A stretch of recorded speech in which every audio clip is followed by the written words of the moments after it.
In 2019, I was working the overnight shift at a 24-hour Walmart in central Indiana.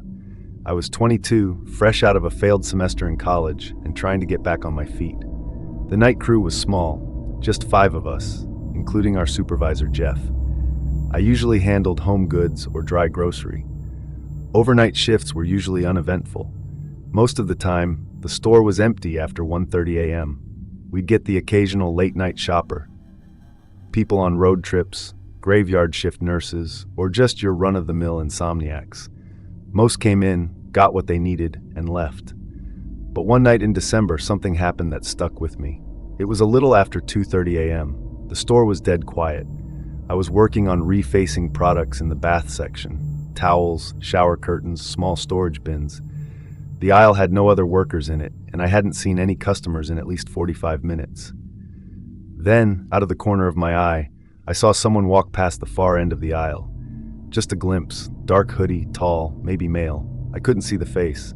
No big deal, right? People shop at weird hours all the time. But there was something weird about it. No cart, no noise. Just a quiet figure passing by and then gone. No footsteps, no rustling bags, not even the sound of shoes. Out of curiosity, I walked down to the end of the aisle and peeked both ways. Nothing. Nobody. And the next few aisles were completely empty too. I radioed Jeff, our night manager. "Hey, did someone just come in?" Jeff's voice crackled over the walkie. "Nope. No one's come through the front in a while." I paused. "I just saw someone walk past my aisle." Jeff was quiet for a second.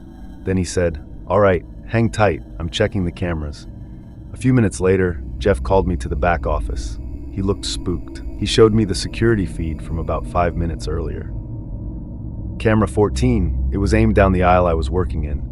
At the far end, you could clearly see a man, wearing a black hoodie, hands in his pockets, just standing there. The weird thing was, he'd been there for a while, well before I even noticed him. He wasn't shopping, wasn't pacing, he was just standing perfectly still, like he was watching. Then suddenly, he turned and walked off screen toward the back of the store. Jeff scrubbed through the footage.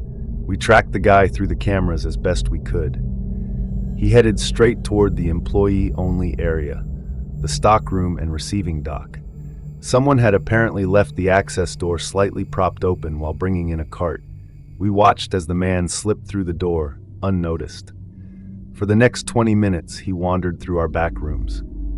He ducked behind pallets, stood in dark corners, moved like he knew how to avoid the main walkways. Once or twice, he peeked into the hallway that leads to the break room.